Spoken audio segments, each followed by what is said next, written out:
You're in line at a coffee shop. Someone cuts in front of you, looks you dead in the eye, and says, "What are you going to do about it?"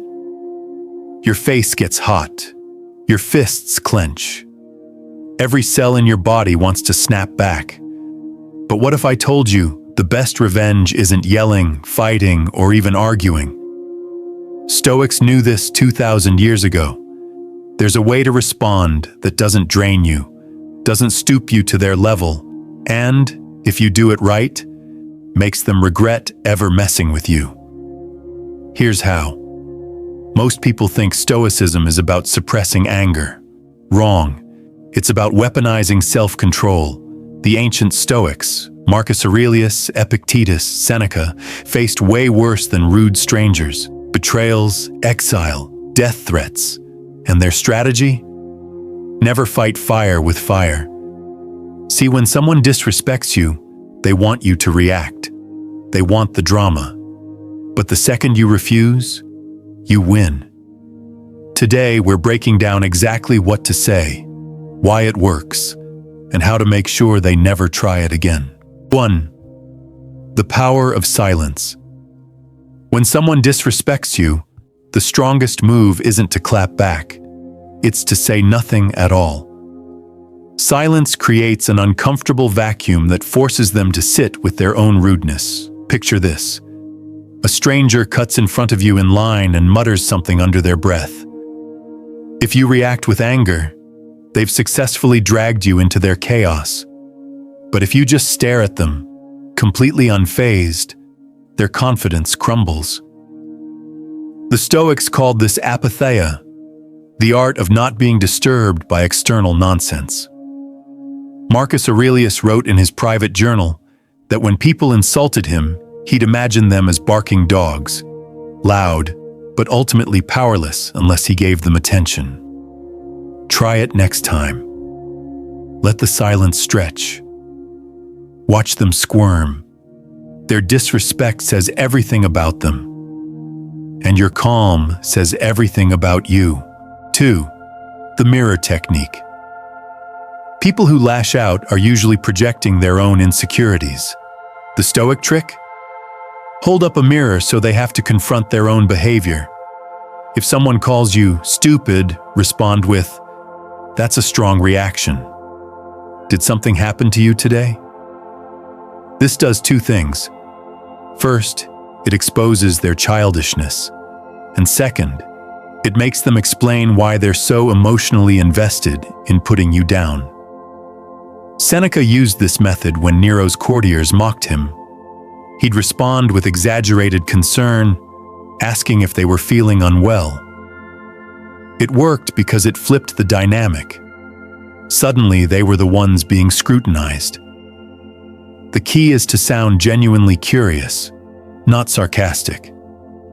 When you mirror correctly, they either backtrack awkwardly or double down and look even worse.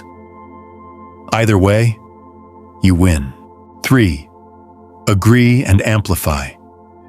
Instead of resisting an insult, lean into it, but twist it so the insult reflects back on the attacker.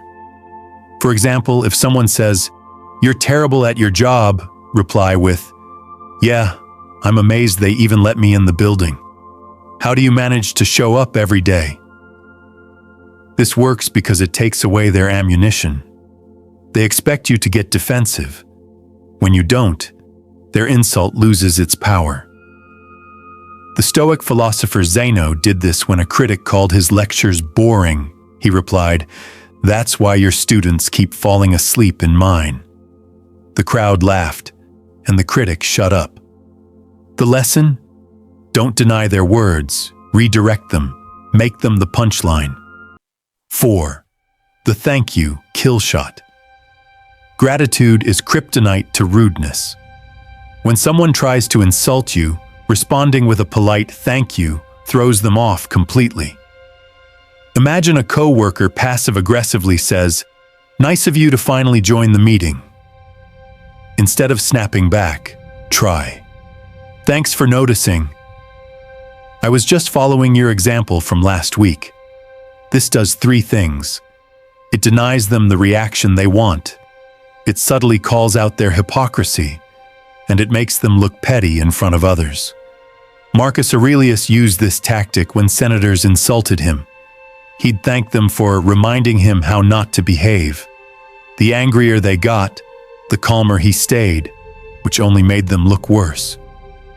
The key is to keep your tone light, almost amused. They'll either back down or keep digging their own grave. 5. Let them hang themselves. The most satisfying Stoic revenge?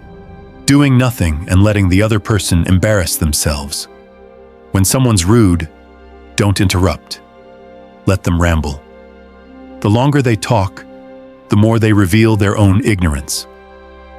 Epictetus taught that fools punish themselves with their words. Your only job is to step aside and watch.